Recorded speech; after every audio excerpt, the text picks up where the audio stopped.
for traveling, seeing the world, and knowing what you're doing. You're a travel professional. 100%. But Jason, that means, speaking of travel professionals, this is a testy topic. I know I got a lot of messages about it. You got a lot of messages about that. Did you have any clients that were affected by? Yes, yes, yeah. So this past weekend, hundreds of flights were canceled. Southwest said it was due to some internal technical glitches. The big reason were some massive storms in Florida. And it's still spring break season, right? So last week was Tennessee spring break, and so a ton of people go down to Florida, get on cruises, and the I was at Atlanta. Well, I flew from Miami Airport on Saturday, connected in Atlanta, and I actually called Haley guys, and it was like, is something happening in the world? But I'm leaving the Sky Club, and there was a long line to get to the Sky Club, like 100 people, and I was like, "That's not normal." And then I get out of the Sky Club, and I see one of the longest lines I've ever seen in an airport in my life. I called Haley. It kept going. I was like, "Haley, the line's still going." Got Haley the line. What is happening? What is happening in the world?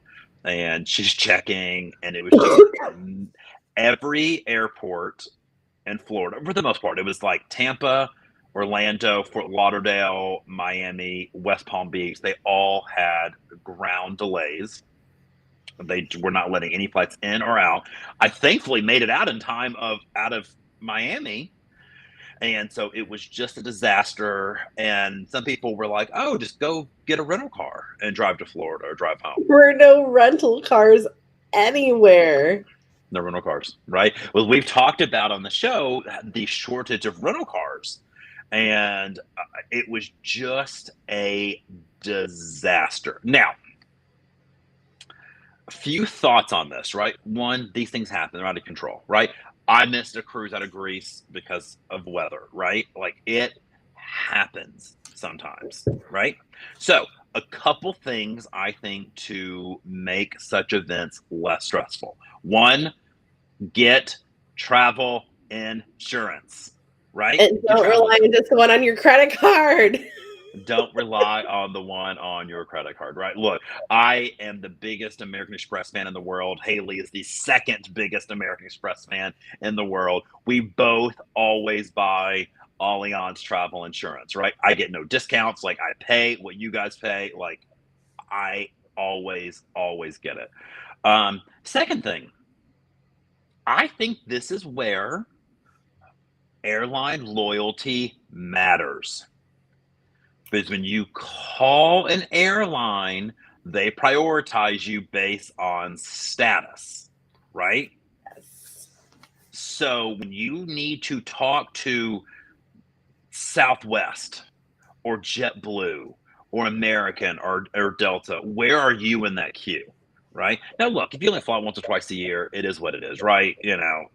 I get it. But I have a lot of clients that fly a lot and they hop around to the cheapest option. And Mhm. I think I think that's, yes, you're saving a little bit of money. I think that's foolish in the long run because you're not building loyalty with one, right? And The there's perks that other come along with it. right, right. And the other thing I would say, guys, it's nice to have club access because those people in the club, like the Delta Sky Club, they can rebook flights for you. They can help you. And yes, there was a long line to get into the club, but it was like 10% the length of the regular do you need help in the terminal Delta line. So if I have a problem with the flight, I go to the club. I don't talk to the gate agent. I like to talk to the people in the club. Do you agree with all that?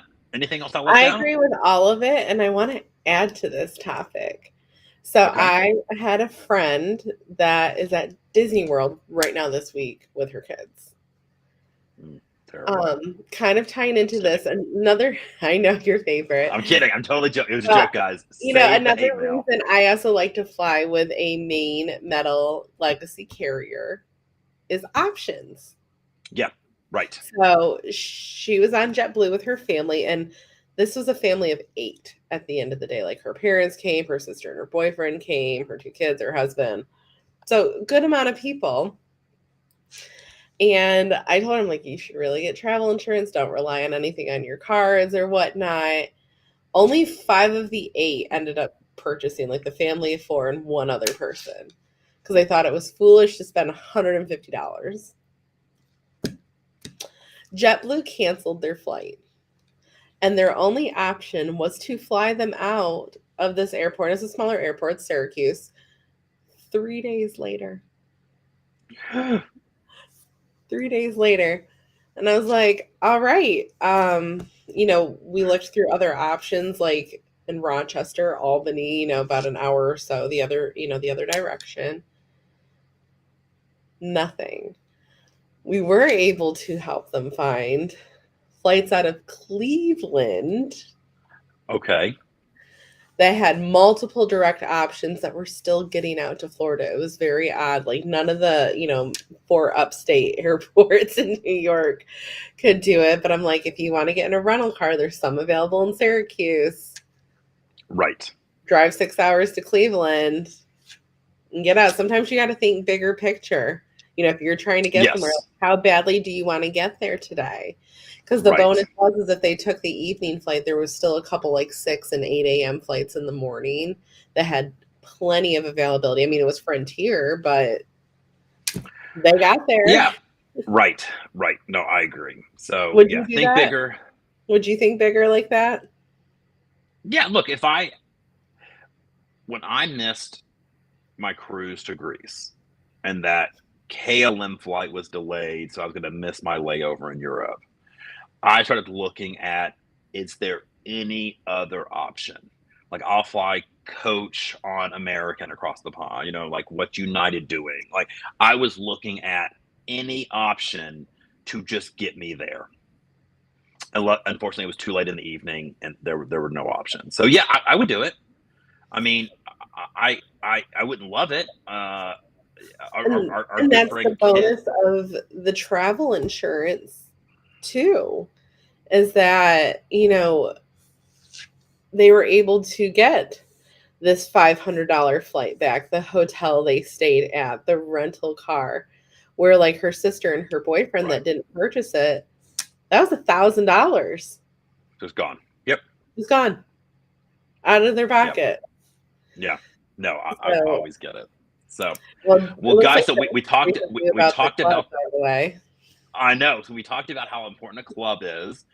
Club access is wonderful. Yes, it makes traveling a little more easy. It's more pampered, complimentary food, drinks, but a nice benefit. I love it for business travel for that. It saves me money. Right. It's quiet, right? You can find secluded spaces. Well, guys, Delta has introduced a new SkyClub. They're actually calling it a Skyway in LAX. Okay, so the actual SkyClub is 30,000 square feet. The entire Skyway is 800,000 square feet. So they have an entirely new check-in process, new security areas. They're making LAX be like a premier Delta airline, and I cannot wait to go see it. I'm planning some major trips going west next year, and I really think I'm going to try to have hours of a layover at LAX to experience this new SkyClub. So the pictures look beautiful. It looks modern. Look, I think it's going to compete with like Centurion clubs, right? I mean, it really looks fantastic. I think you are just going to see more and more clubs like revolutionize that experience because they're going to compete for those kind of travelers. Oh, right. Look, Nashville just opened. I mean, it's not 800 square feet or even 300,000 square feet for the club, but Nashville just did a major renovation in our Sky Club. It just opened a couple weeks ago. It's beautiful, Haley. Like I cannot wait for you to come back and see it. Platinum card members that when they're not traveling for business, they're going to travel, bring their family. They're willing to pay that fee to get their family in because they like these. I'm one of those people. Right. Absolutely. Right. I I'd mean, pay for look, if it's Olivia a to go in the club. look, I mean, and then there's clubs like I don't want to call out names, Miami, where the Sky Club in Miami is a dump. Closet. It's a closet. It's not nice. So I mean, I get in complimentary with my American Express Platinum card. Would I pay money to get into? I don't think I would. It's not nice. Not all clubs are It's created equal. The one in Miami literally reminds me of a closet. Like it's it's like stuffed back I. in like a corridor. It's not nice. It is not. I'm like, yeah. I know Miami's a big American airport, but I mean, it The is not Delta nice. So yeah. terminal looks like a third world country in Oh, it is a third world country. compared to the I have American terminal there. I have flown in and out of third world countries, and I swear I think their airports are nicer than The Delta MIA. So, terminal in Miami. yeah. Well, Haley, we have some exciting news for those people who love cruising. It only took 2 years. This took 2 years. The CDC has lowered the warning against cruising to the absolute lowest level possible. They're not saying you're not going to get COVID on a cruise.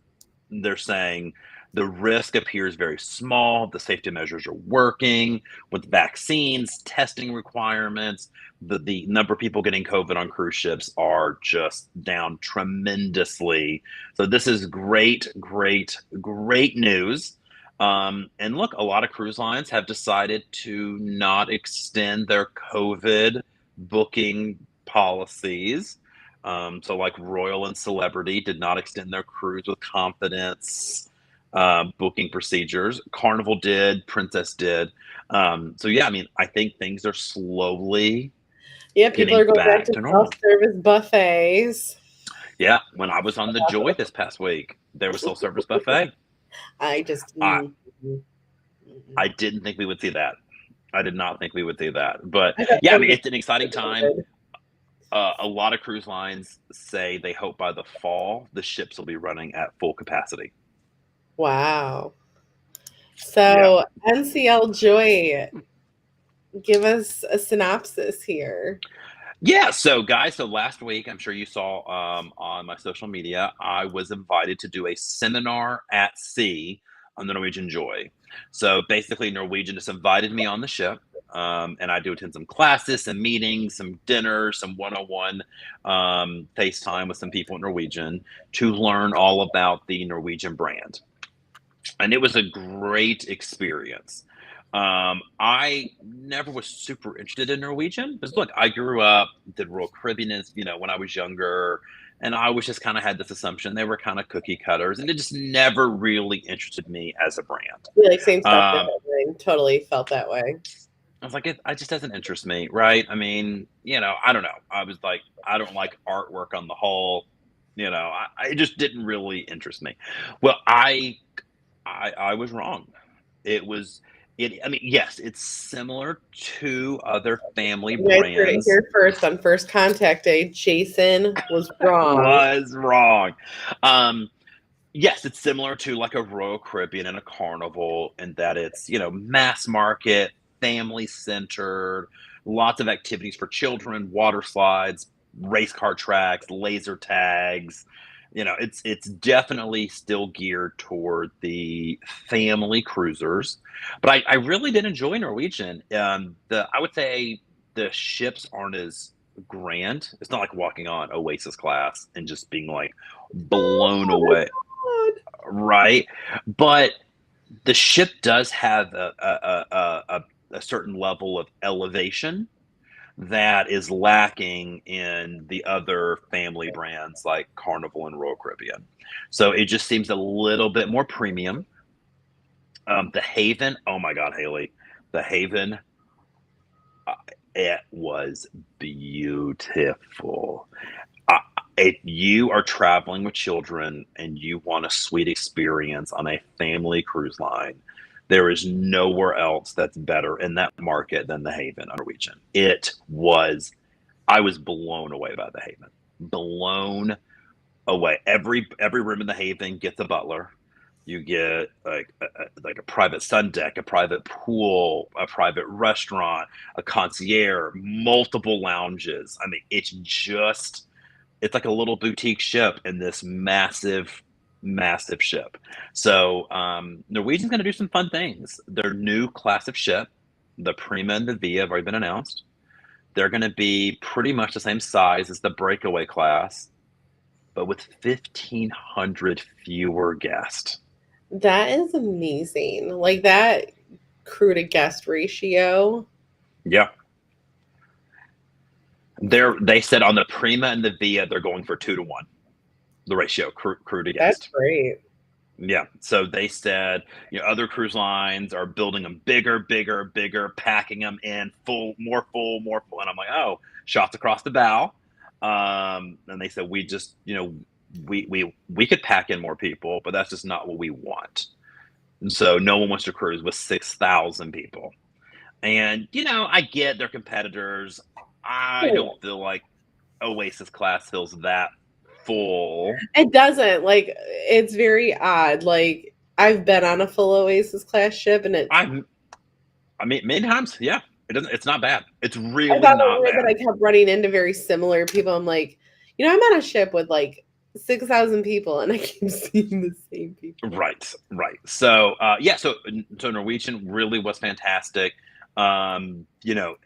As a single, guy in his late 30s, is Norwegian going to be the brand that I'm like, oh, I really want to go do by myself? No, not really.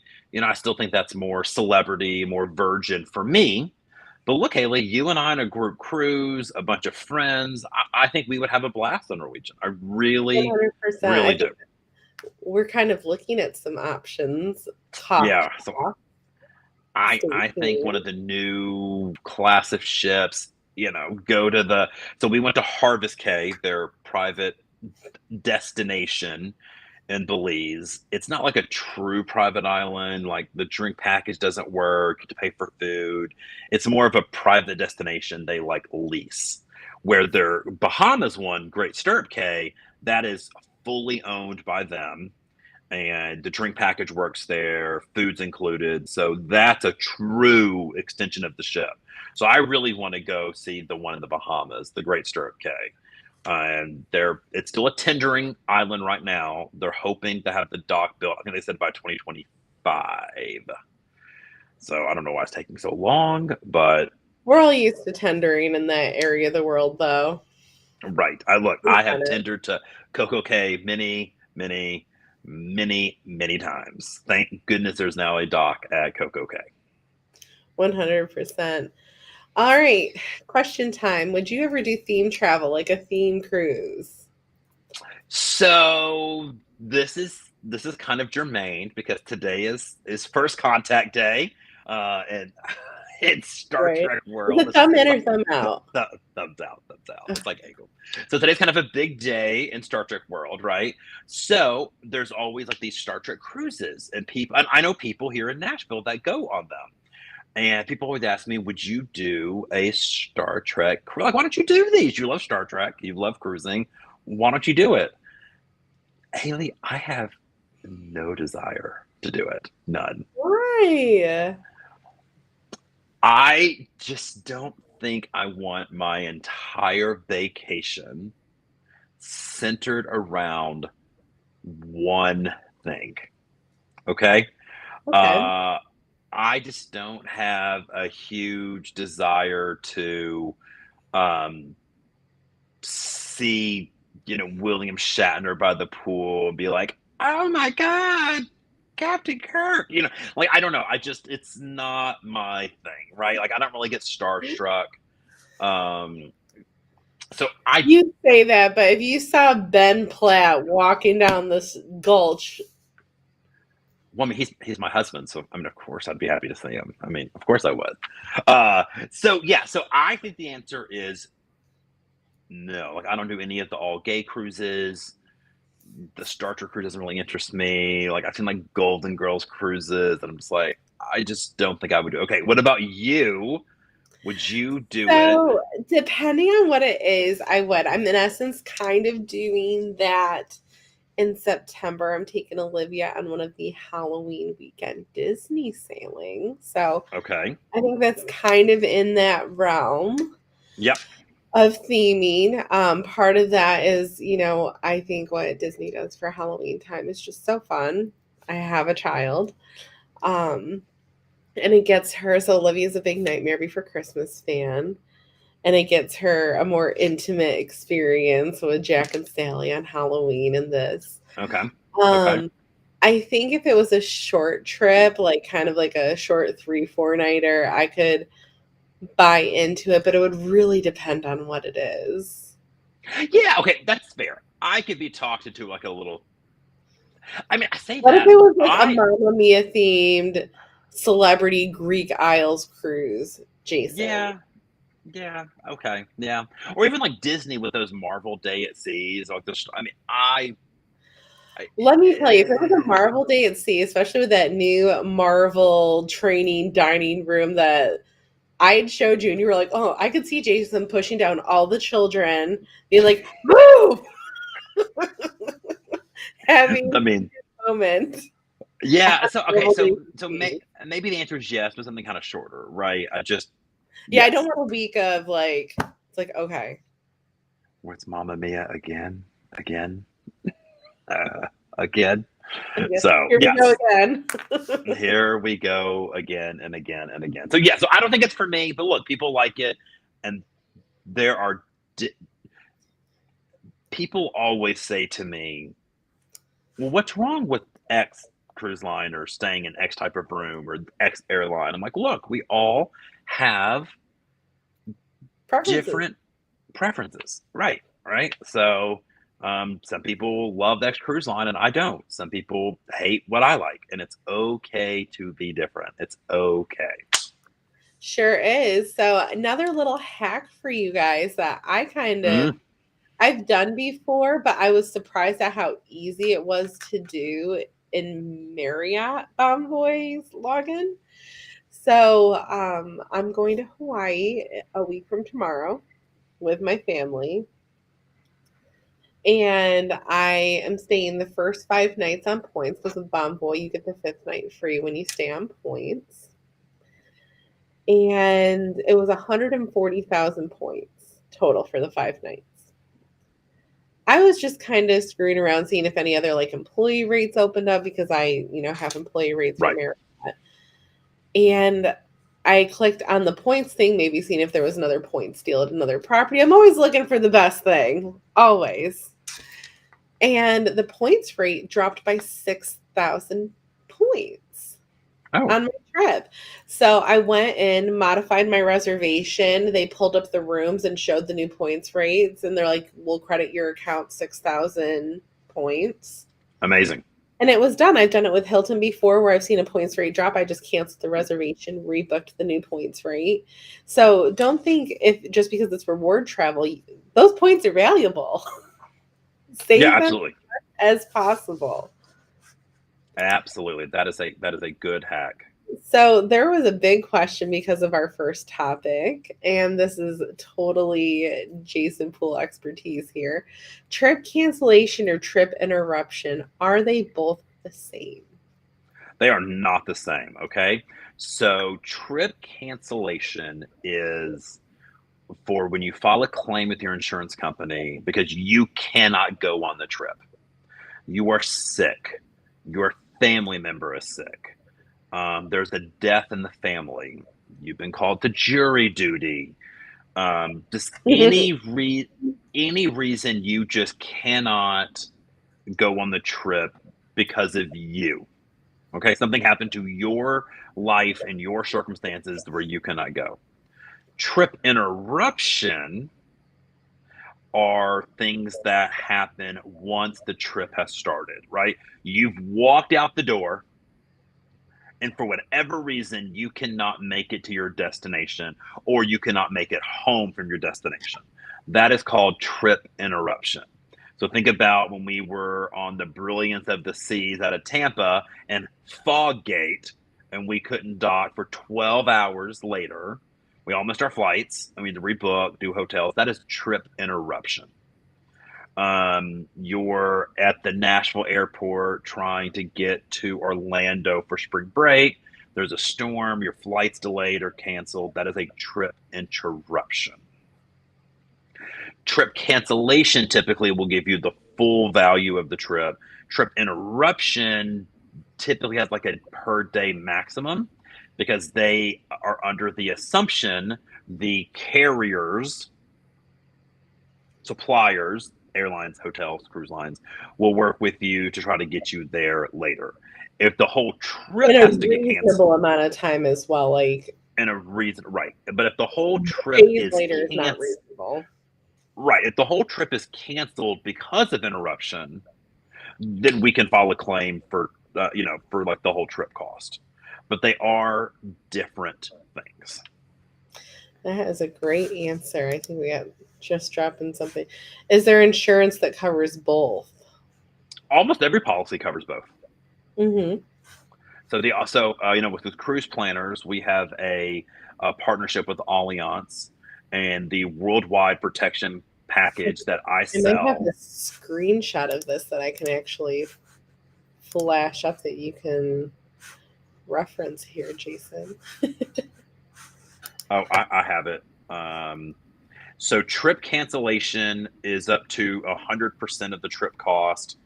Trip interruption is up to 150% of the trip cost because they understand Here it is, if it's guys. I got it up right here. I don't know if you can see it on the screen, yeah, Jason. right. Yep, I can. Yep. So trip interruption up to 150%. So that implies that you might have to have purchased extra stuff to get home, right? You had Like to book a another hotel. flight, a rental car, meals. Right. A lot of people So, forget about the meals portion. Like, save your oh, receipts.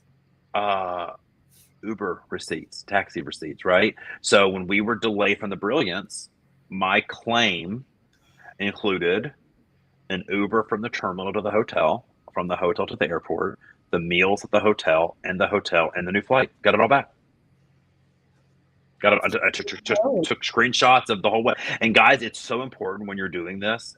If you're at the airport, take photos, take screenshots, right? So you literally, when I was flying to Greece or trying to, and my flights got canceled at the terminal, I was literally taking pictures of the terminal and the Delta app, taking screenshots. And so when I sent them the information, I just had an abundance of evidence that my claim was valid.